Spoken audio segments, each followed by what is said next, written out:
Next up, we're going to check out Overly Sarcastic Productions' Halloween special, The Count of Monte Cristo. We just checked out the first half of it, and I like it, and I would love to see another version of this story written from Dante's perspective in the revenge arc, because it goes from a psychological horror, knowing something's going wrong and this mastermind is behind it, to, oh, dude, we're going to do some overly crazy shit. Oh, wait, that's literally every isekai revenge power trip.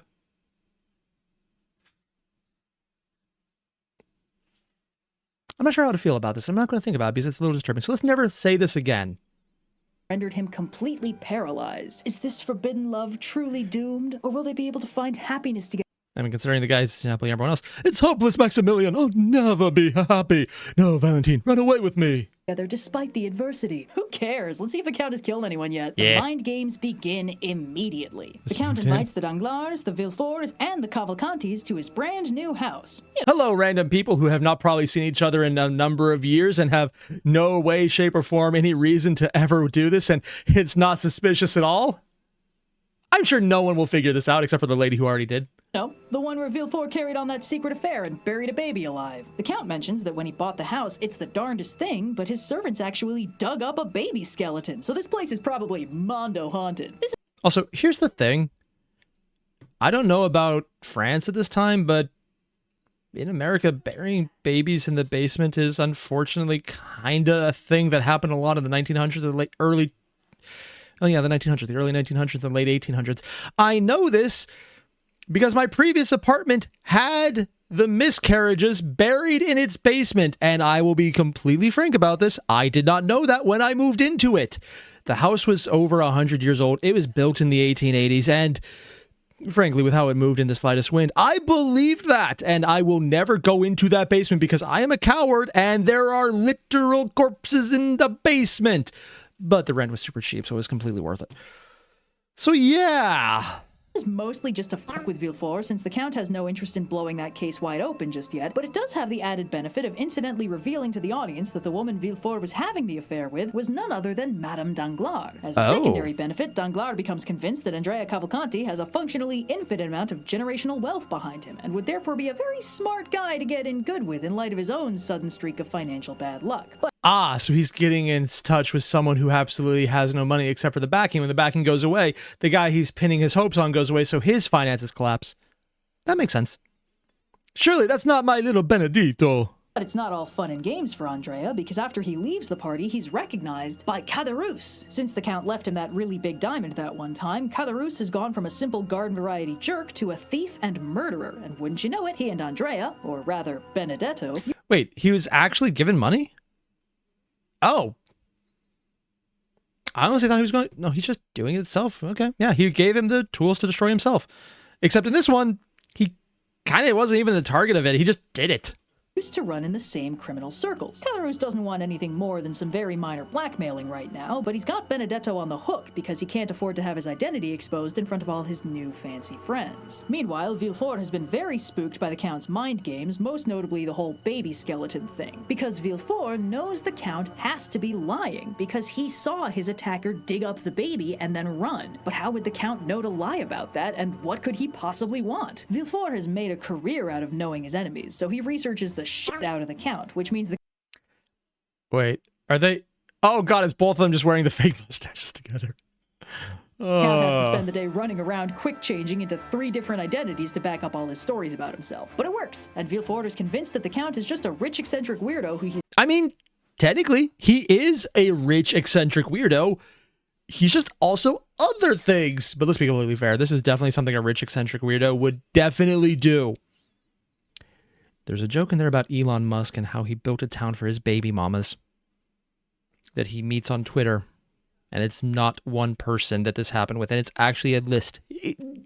There's a joke in there somewhere about it, but it's honestly a little too creepy to actually bring up. He's never met before, and not any kind of threat. But the Count has to take a break from his machinations to attend a ball thrown by the Morcerfs, because Mercedes specifically asks him to attend, and of course he can't say no to her. They share a very tense but strangely intimate conversation where he tells her that the girl he loved when he was young married someone else when he couldn't return home, and when she asks if he ever forgave that girl, he says that he did. This is why this book has lived rent-free in everyone's brain for nearly 200 years.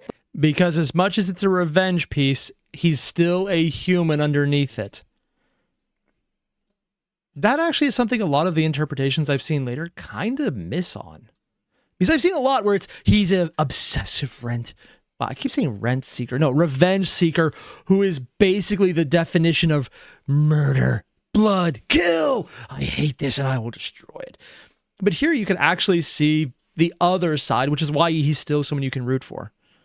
And considering this is a psychological horror aspect at this time, that's a little weird. But unfortunately, the festivities are somewhat interrupted because the news suddenly arrives for Villefort that his father-in-law, Valentine's maternal grandfather, has very suddenly died. His grieving widow comes to the Villefort estate and also... The grieving widow, who somehow looks a lot younger.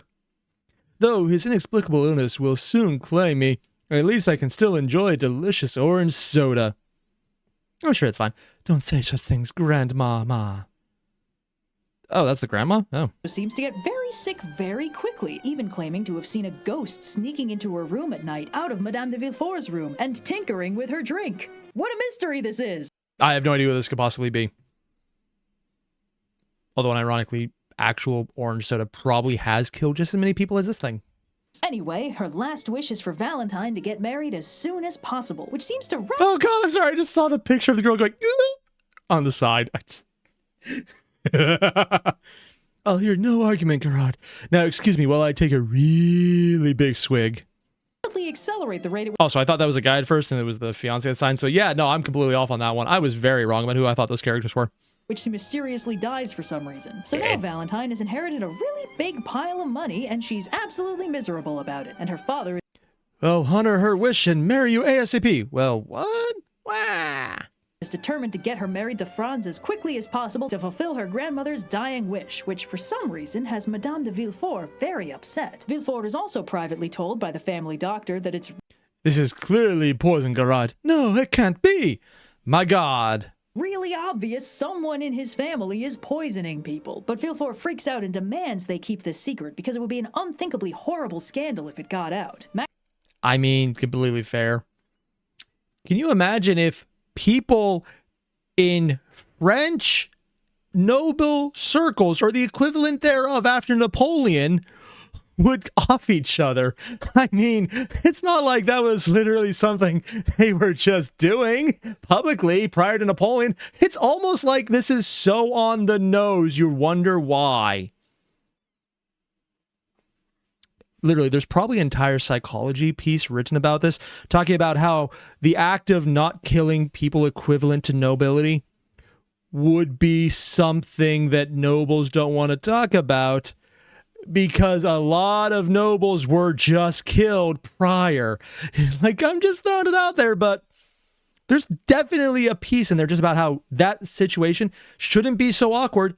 But it is because of what they're trying to not talk about, because they don't want to talk about Napoleon. So it's like, you don't say Napoleon, but you don't say Napoleon. Just don't say Napoleon.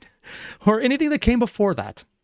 Maximilian Morel happens to overhear... Also, for anyone who doesn't understand what I was just referencing, the terror prior to Napoleon's arrival was literally killing a lot of everyone. It started with royals, with nobles, and then with random people you denounced on the street. And it kind of came down to the people who started it themselves, Robespierre, and a lot of others who died along the way. It was called the terror because a lot of people were publicly beheaded. A lot of people. Not through poison. Mostly through random blame and witch hunting. And also assholes who were in charge. This because he was engaging in everyone's favorite hobby of sneaking into a place he's not supposed to be and then standing perfectly still witnessing crucial plot events, so he knows something very dangerous is afoot in the Villefort house, and also that he and Valentine are running out of time. This entire poisoning plotline is so funny to me. It's like they're pretending the suspect list isn't 3 people. Anyway, Franz is back in town and ready to sign that marriage contract. But what's this coming down the ramp? It's Noirtier Villefort with the signed confession. Honestly, I almost wish she said steel chair for a second because it seems like it would be perfectly fitting. Valentine, please open the secret drawer in my desk. Valentine's loving grandfather, who knows she's desperate to avoid this loveless marriage, has just the thing to get her out of it. Concrete proof that back in 1815, during the height of his Napoleonic shenanigans, he killed Franz d'Epinay's father in a legal duel. Nothing spoils the romance of an arranged marriage like finding out your would-be grandfather-in-law murdered your dad, and... I'll be honest, that probably happened a lot. In fact, I'd be more surprised if it wasn't a common thing. It's like when you have people in America who had family in Georgia and Canada. I'm just saying, A lot of shit went down, man. The engagement's off. Oh, grandfather. To make it worse, Franz Yes, that was my attempt at a French accent. It will never happen again, and I regret everything. has a terrible feeling that Villefort knew, or at least suspected, the whole time. Yeah. The engagement is broken off, Valentine is free to continue her secret forbidden love story with Maximilian, and for And some not so strange forbidden. reason, Madame de Villefort looks oddly triumphant at this turn of events. Meanwhile, Danglars is still losing money hand over fist and could really use a windfall right about now. Can you imagine if people who invested in debt suddenly lost money? I'm glad this is a very fictitious situation.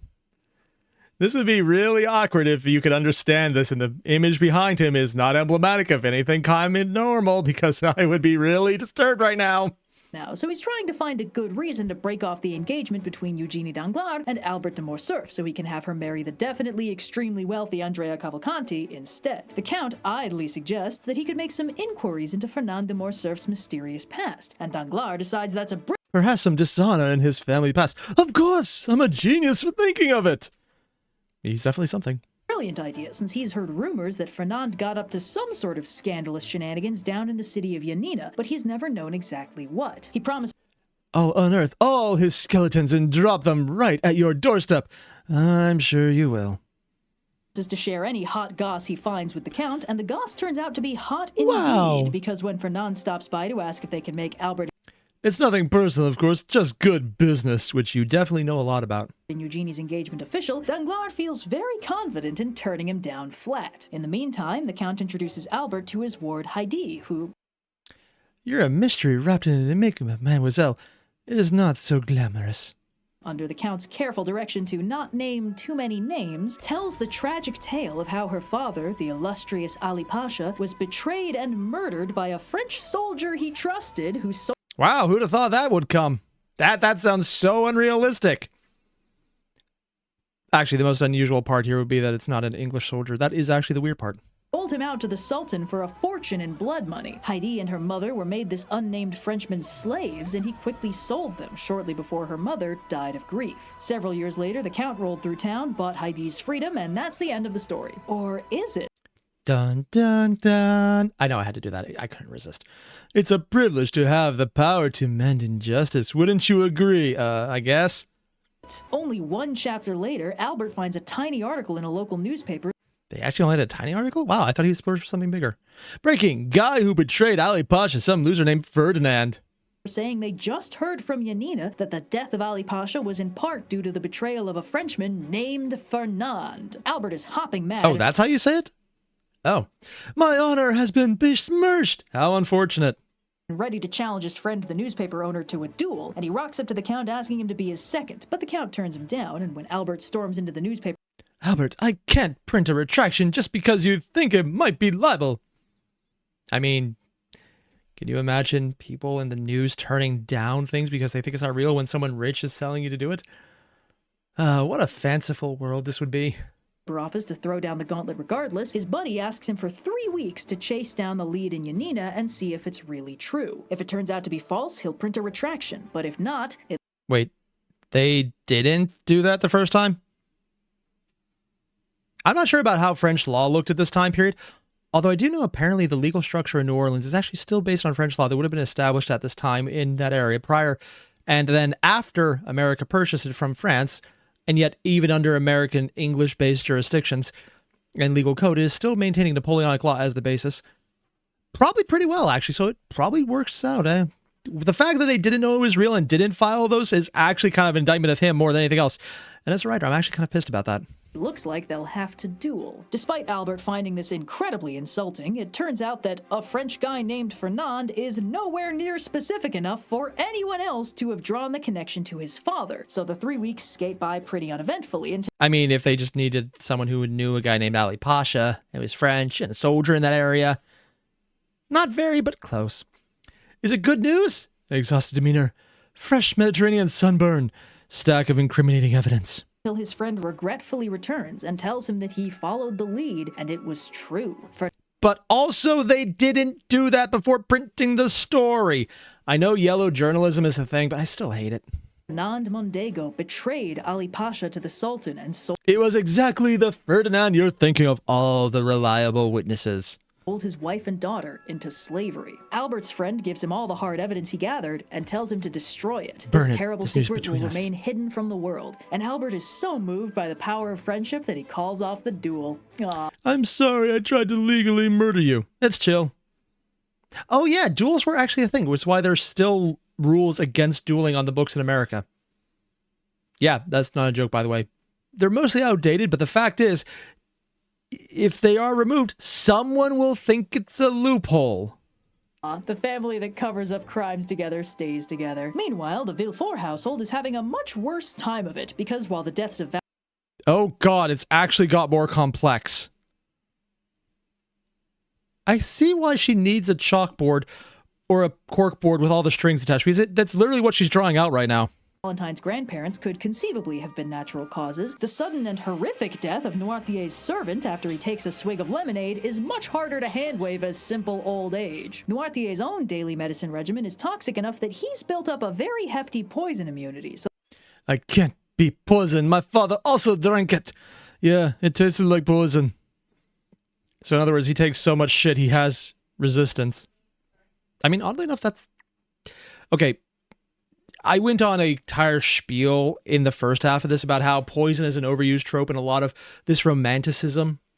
I think that's actually the term for this phrase when it comes to this style of writing. It's adventure writing, but very historically based. But this part is actually not entirely impossible. Now, it depends on the type of poison, but if it's just arsenic, no, you don't build up a resistance to arsenic, you just die. But if there's other types, depending on what it is, that's actually the basis of some anti-venoms. So it's not entirely stupid. It's mostly stupid. But the mostly is not entirely. And that is a very important factor right there. Because at the time, everything was a poison. Everything for hundreds of years was basically a MacGuffin. You don't name it because you don't need to know it. You just need to know that people understand it as a trope. The concept of, taking a little bit of something incredibly strong to keep you alive so that other similar toxins don't have the same effect on you because you have a resistance built up to a similar brand is kind of dumb, but not entirely dumb. Again, mostly carries a lot of weight here.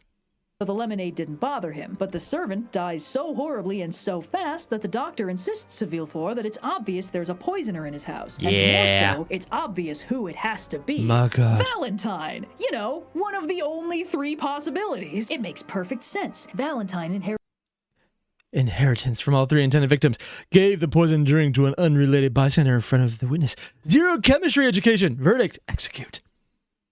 Oddly enough, though, this would probably be the conclusion a judicial system in a more noble family would come to. Go after the person who has the least amount of power in that dynamic. inherited a fortune from her grandparents, and Valentine is the one who gave the servant the lemonade intended for Noirtier. And it only makes sense that the poisoner would intentionally reveal the lemonade was poisoned by giving it to a servant in front of multiple witnesses. It's such flawless logic that Villefort has no... Poof. Oh my God, they even do the skull. Like, they even put the skull in there as she's doing it. It's like, how more can you see here? It is obvious it's definitely not the lady who's playing with the poison.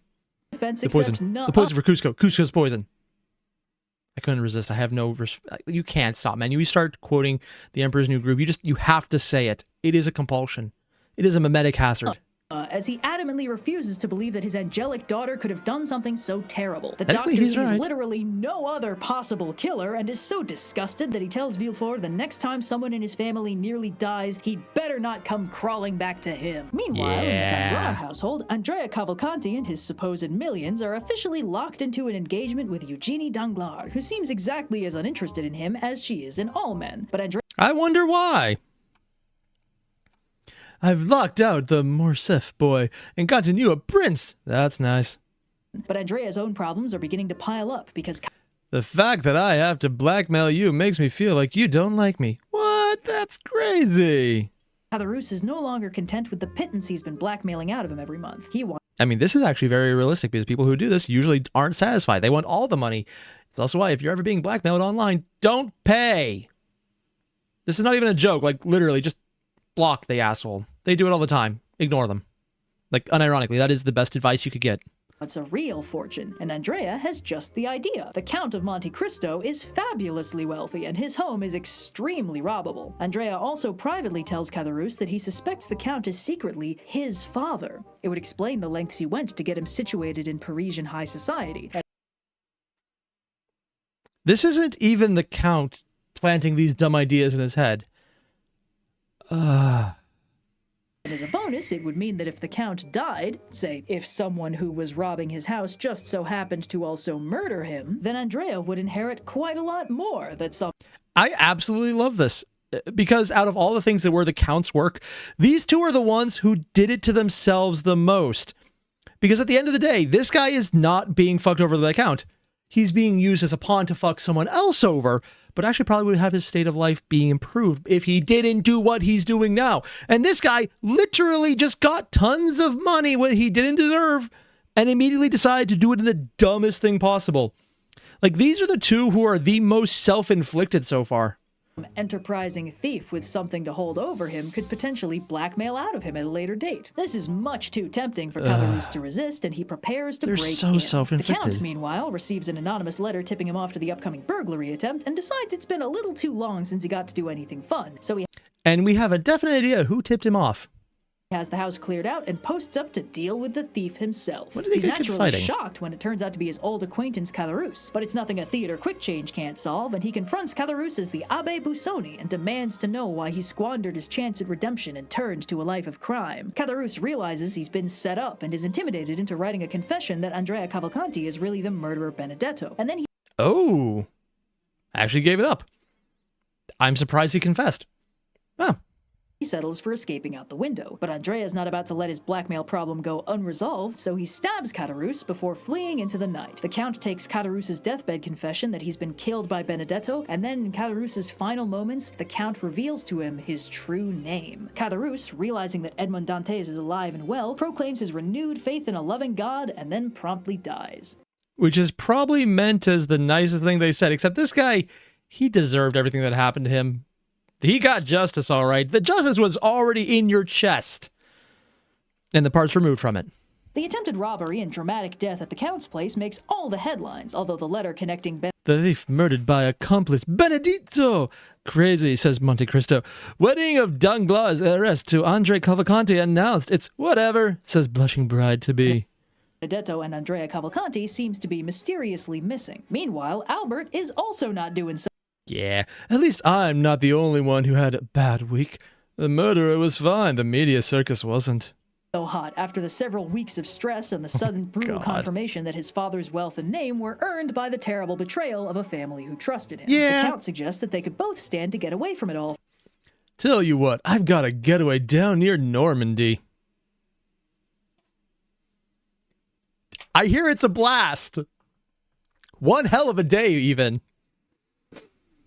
Oh, I really am going to hell for that joke. Yes, I need to idly rich again. For a few days, and invites Albert to join him at his beach house 8 hours away from Paris for hunting, fishing, sailing, and everything that's not newsworthy. Albert gratefully accepts, but the vacation is short-lived. Barely a few days in, a messenger rides up at Lord Morcerf. No, come on. a full gallop with a newspaper in that hand a horse? and a letter from Albert's mother begging him to return. A second article has hit the headlines, and this one is... Take my horse. I insist. Update. It got worse.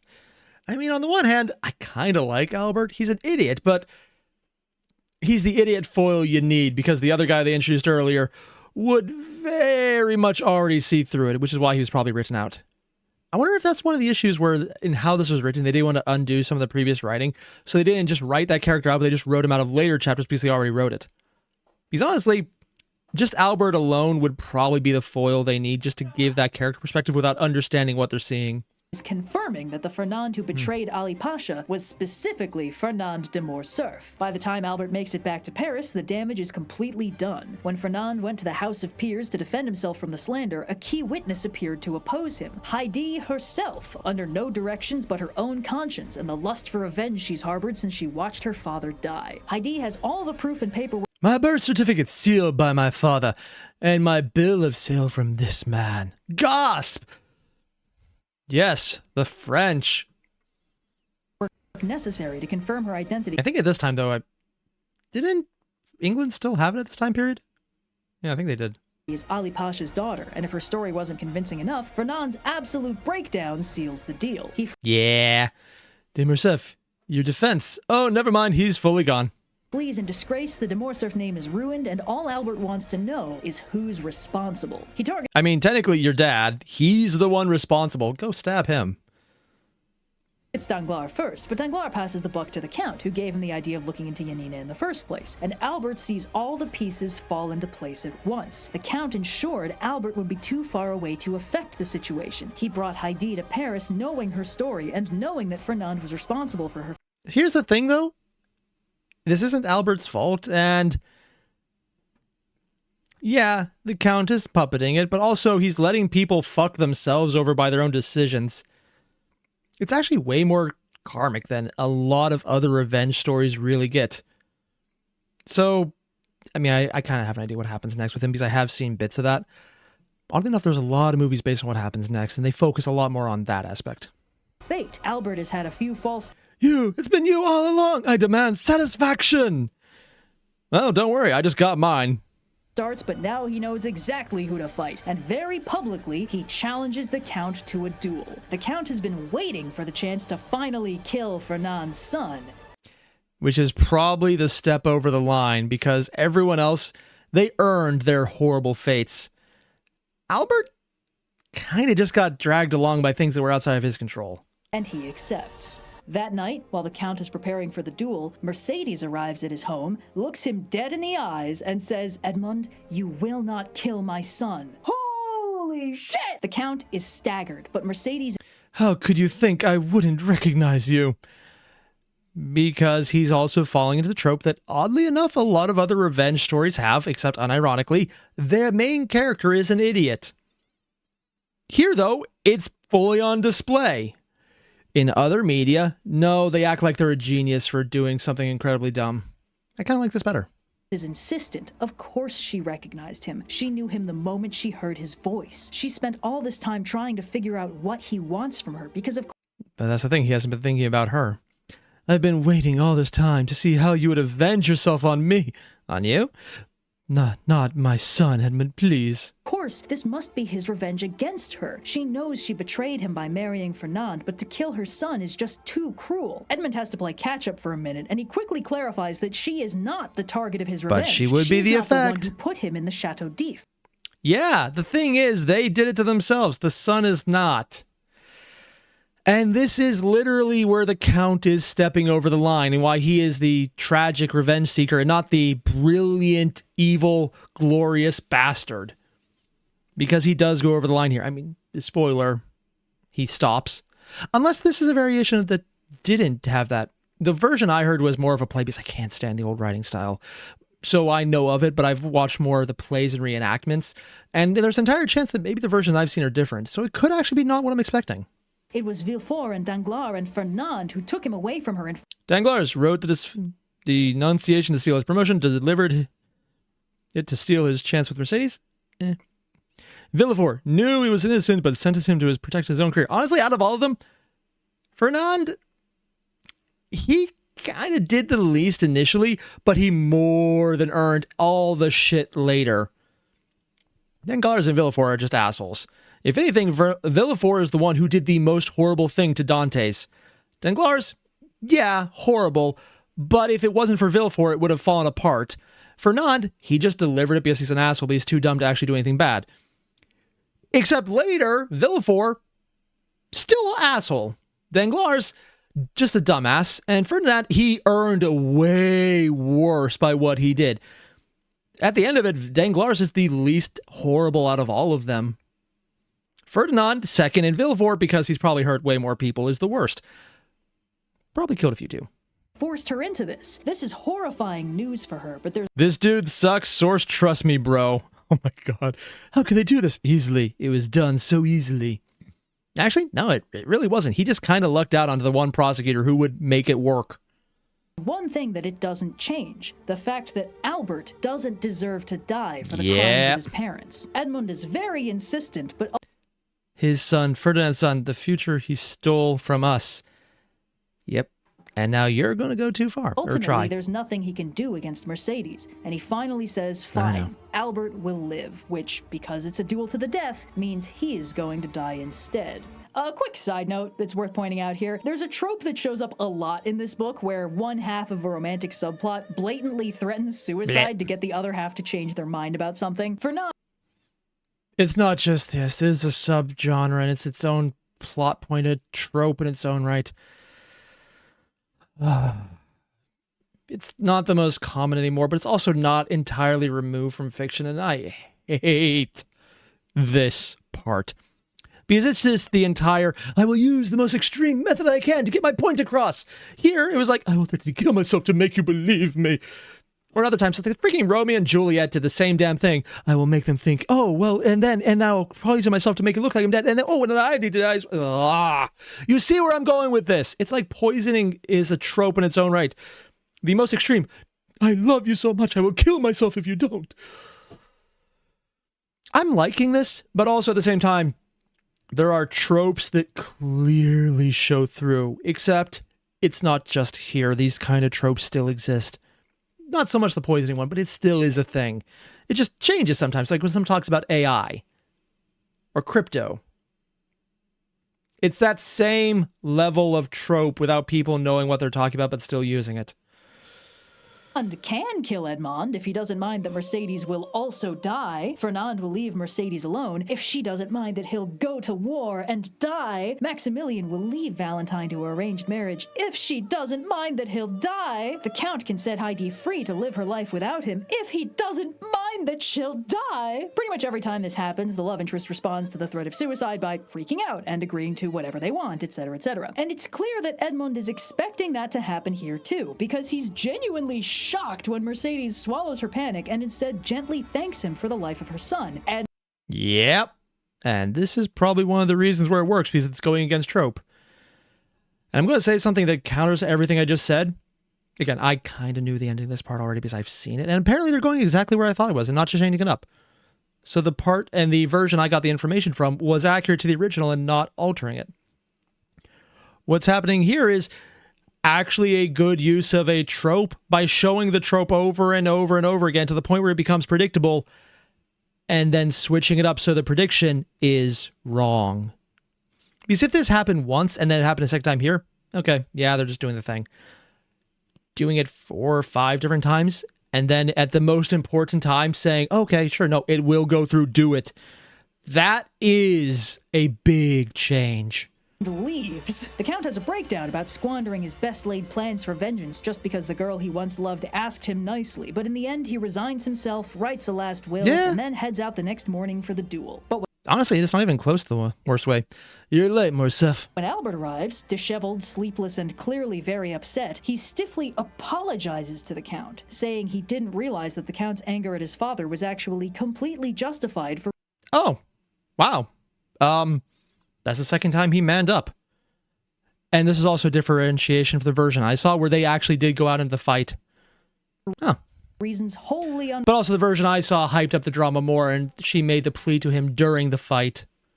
unrelated to Ali Pasha. He withdraws the challenge and leaves, and the Count realizes that the reason Mercedes didn't freak out is because she knew exactly how to save his life. She told Albert the truth. Fernand, meanwhile, learning that his son refused to duel to restore his honor, goes to fight the Count himself, and while the Count would be more than happy to murder him then and there, it turns out not to be necessary, because one theatrical quick change later, Fernand finds himself face to face with— I'll be completely honest. This is cheesy. This is actually cheesy. This is not this is one of the differences I saw. Yeah. Edmond Dantes, and he's so horrified that he turns tail and runs. Why?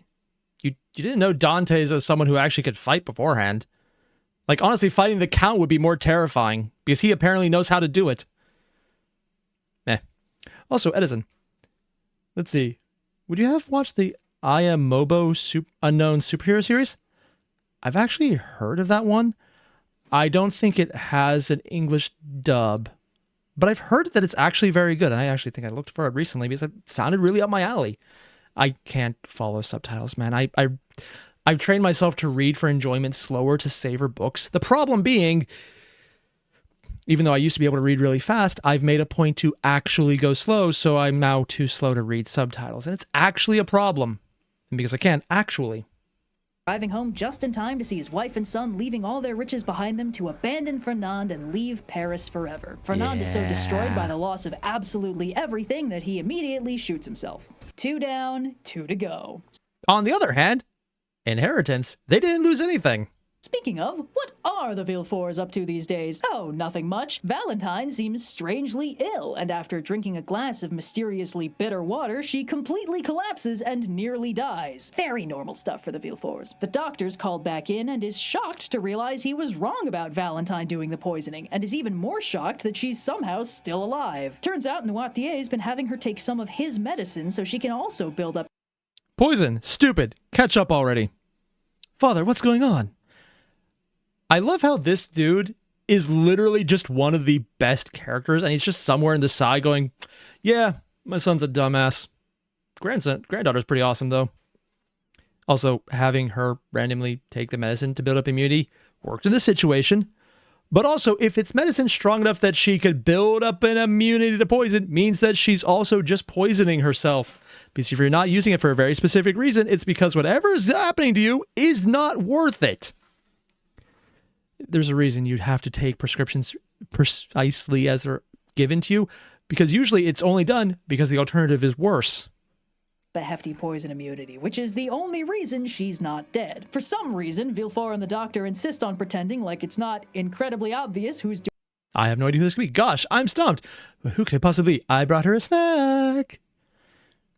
Doing the poisoning at this point, because there is literally only one other able-bodied adult left in the house. But Maximilian. Also, I'm just going to throw out right here, this part right here.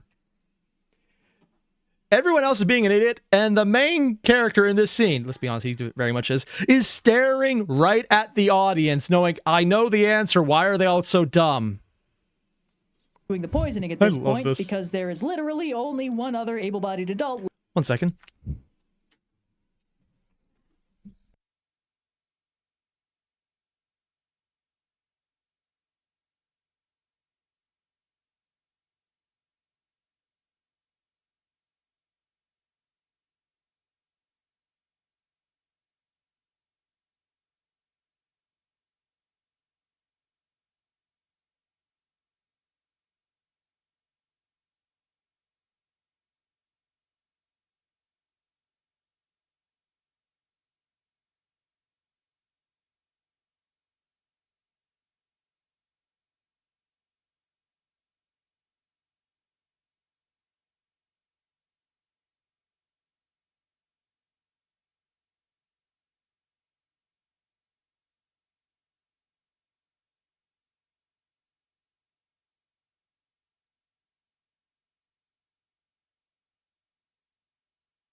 Sorry about that.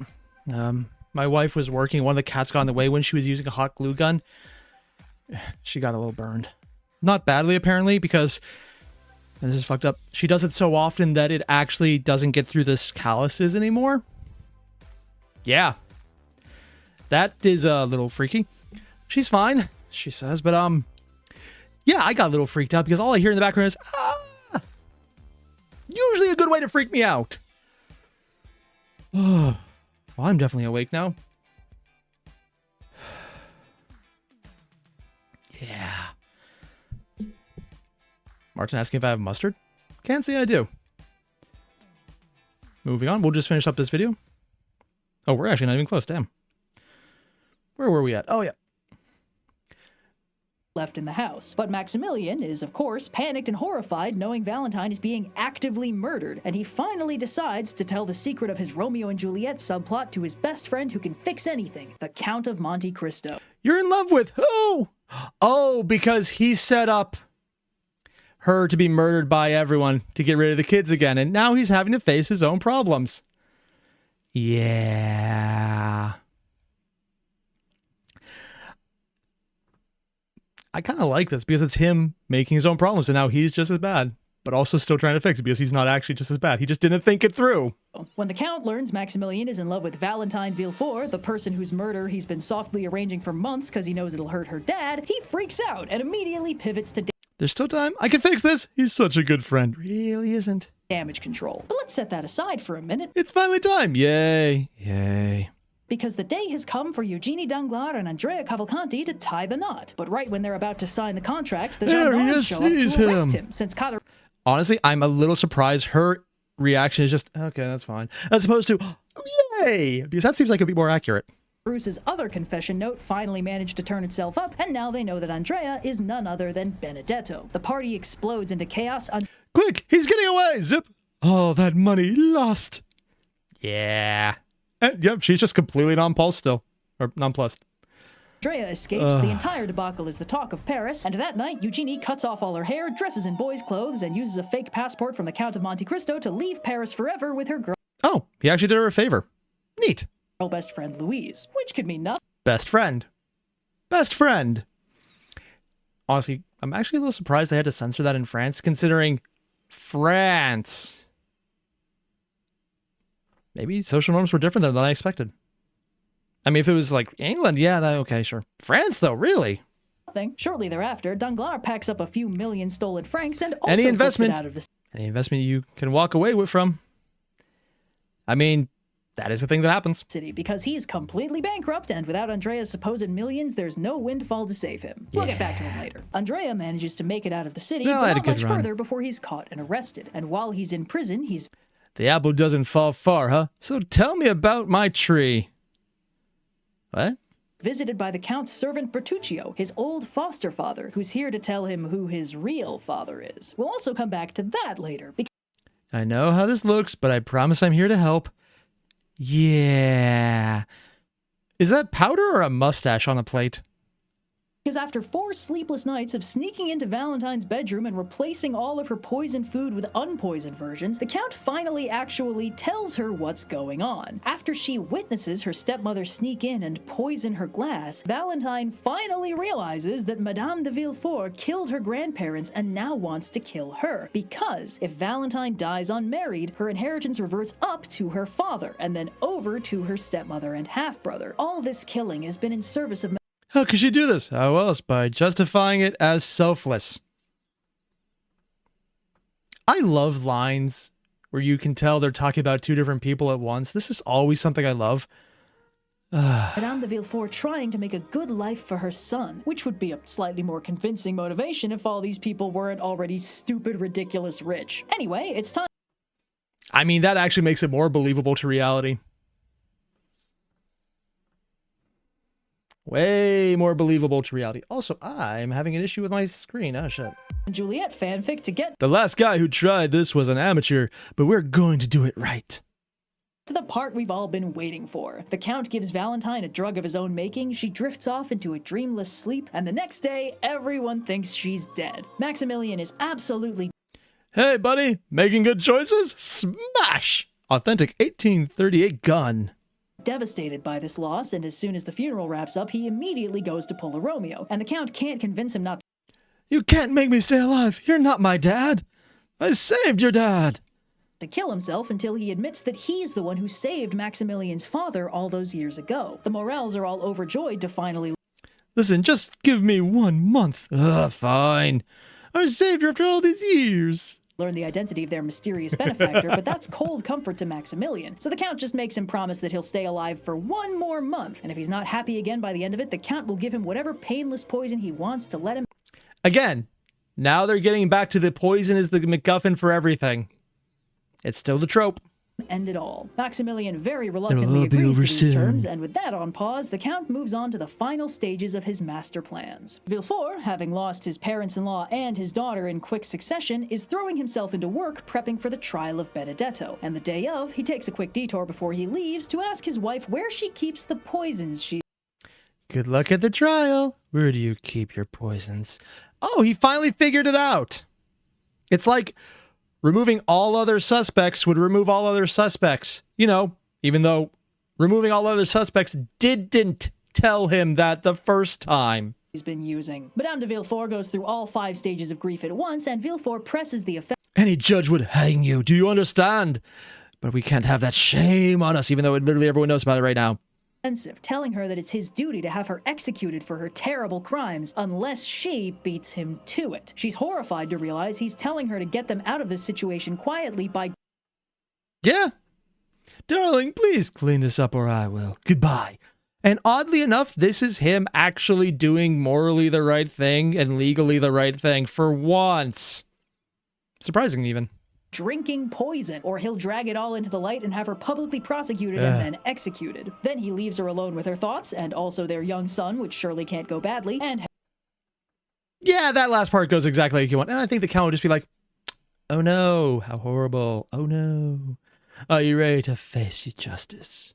Heads into work prosecuting Benedetto for all those murders he's done. Unfortunately, that doesn't go to plan, because Benedetto recently learned who his real father is, and he's very excited to share. Villefort confronts... Gasp! I know, right? Crazy. Probably why I'm such an asshole.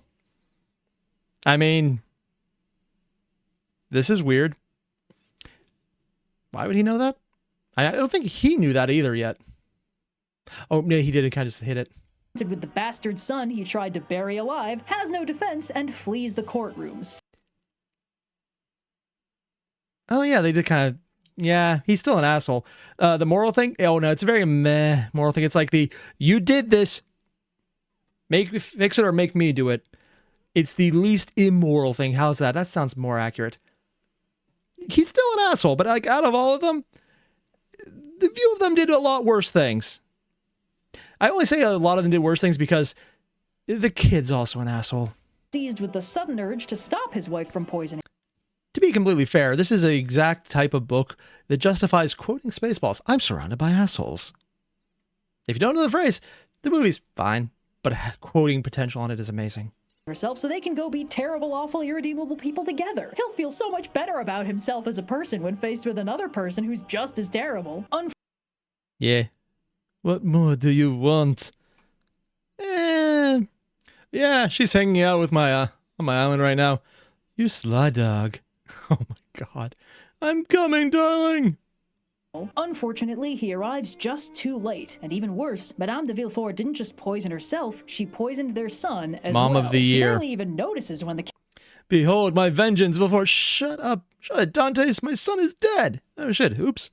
Yeah, it's like he did that a few times. Count dramatically unmasks himself as the persecuted Edmond Dantes, and as soon as Edmond realizes there's a dead kid in the equation, he commendably freaks out and does everything he can to try and revive him. Unfortunately... Which is weird, considering, you know, he was perfectly okay with dead kids prior. But this one actually looks like a kid still, so... Yeah, sure. It's just too late, and there's nothing he can do. Villefort's mind snaps from the strain, and he goes mad, digging up the garden looking everywhere for his dead son. And the Count starts to wonder if maybe the collateral damage of this whole vengeance scheme might be getting very slightly out of hand. Honestly, no, it's actually been pretty in hand so far. In fact, the people who got murdered so far were all doing it to themselves. If anything, it's actually very minimal. To clear his head and get out of Paris, since he's officially all out of enemies there, the Count heads back to his hometown of Marseille, where he finds Mercedes living humbly in the house that used to belong to Edmond's father. Hey. Edmond set her up there with the small dowry he managed to collect for her before he got locked up all those years ago. And really? Like, he didn't send her any others? Okay. No, I just thought there'd be more to it than that. Meanwhile, Albert has scraped together a small income to support her by essentially selling himself to the army, where he hopes to make an actual name for himself that he can be proud of. What year did this come out in? I think a few things might have happened after this that were maybe not the best choice. But Edmond finds Mercedes melancholy, lonely, and aged beyond her years by the stress and misery she's suffered. He's had his revenge, or most of it, but her own chance at happiness has been gone since he was put away, and there's nothing either of them can do to get it back. Albert's got his whole life ahead of him, but... I've lived my life, Edmond. It's not the one either of us wanted, but it happened. And thanks to you, it's finally over. Mercedes thinks only of death, and all she can hope is that maybe someday she and Edmond can be reunited in heaven in the way they can't on Earth. All this is pretty rough on Edmund, who decides to reinvigorate his resolve by going back to where it all started. He tours the Chateau d'If. Re-traumatizing Visit the gift shop. It's time to end this. himself works great, and he walks out of there with a spring in his step and one last name on his list. Danglars is easy. Danglars is dessert. While Danglars is making his grand tour of all the banks that haven't heard he's bankrupt yet, he finds himself kidnapped by a very familiar crew of bandits led by— Oh, well, they actually came back. I'm actually a little surprised about this. You're not the gendarmes, or gendarmes? Oh yeah, the French police. Are you? There's the thought. We're also Italian. by our old friend Luigi Vampa. Danglars is locked up and told anything he wants to eat. 50,000 francs for bread? That's highway robbery. Very observant. He'll have to buy, and the total cost should be about 5 million francs. Coincidentally, the amount of spending cash he happens to have successfully embezzled. He's determined not to give in, and then he gets hungry and changes his mind. But yeah, no, that's actually a thing to do. No, I'm strong. This is my money. Raw. France had a lot of cross-pollination with Britain and was Catholic, so some things were more accepted than others. Oh. Guess so. when he's down to his last 50,000 francs, he gets stingy again, and then when he gets hungry enough to change his mind again, the bandits ignore him. After Okay, that's actually just ironic as hell. Ignoring him, thinking it's all useless, but also extorting all his money, but not stealing it from him either, even though they literally just locked him up. starving for several days, suffering the same fate he consigned Edmund's father to, the Count reveals himself and asks if he repents. And when he does, the Count reveals his true name and tells him he forgives him. He's had enough of the whole killing his enemies and driving them mad thing, so he just... I don't know, this guy kind of deserved it. Actually, no, out of all of them, he's the least asshole-ish. He's a dumbass, but he's the least asshole-ish. All of the others are kind of actively ruining people's lives. The only person he really hurt intentionally was Dante's, and even then, if things hadn't involved other people who made it work, it would have failed. Any other prosecutor would not have gone this way. just has the bandits throw Danglars out into the Roman countryside and fend for himself. Hooray! There's only one thread left to clean up now, and that's Maximilian Morel. It's been a month and he's still not happy, so he joins the Count in his secret treasure cave on Monte Cristo and tells him to make good on his promise. The Count asks if he's really... Money? No. Fame? No. Other women? None can compare. Then I'm out of ideas. What do you think, random lady who may or may not know him already? really sure nothing can... Also, the versions I saw of this cut out a lot of this, so this is actually a lot of new stuff for me, too. possibly change his mind. Not money, not promises... Martin, wasn't this the guy who masterminded the scheme to put Dante behind bars? Yes and no. A lot of his scheming that did put him behind bars was based on a actual coincidence that he happens to be carrying a letter to a dissident, which would get him thrown behind bars, except it was obvious he had no idea what was going on. The prosecutor, though, knew explicitly that it would put his family and him at risk, because it was his family who was getting the letter. So he, even though knowing full out that you have no part of this, made the charge stick. Anyone else, any other person than that one person, than Villefort, I can't remember his name, then the prosecutor at the time, would not have put Dante's behind bar. It was literally just that one person who was the linchpin, and probably why he had to be invented as a character, because he's the reason that the legal system was perverted to allow it, while also acknowledging that the legal system in France actually works, but not with this guy. Which is a nice little conceit to show that it's not a horrible place to live in, but a place that can be corrupted by people making intentionally bad decisions, showing a lot of the theme of the book where people make bad decisions and then they pay for it, including the people who are getting revenge, and then seeing that sometimes that's not the right option.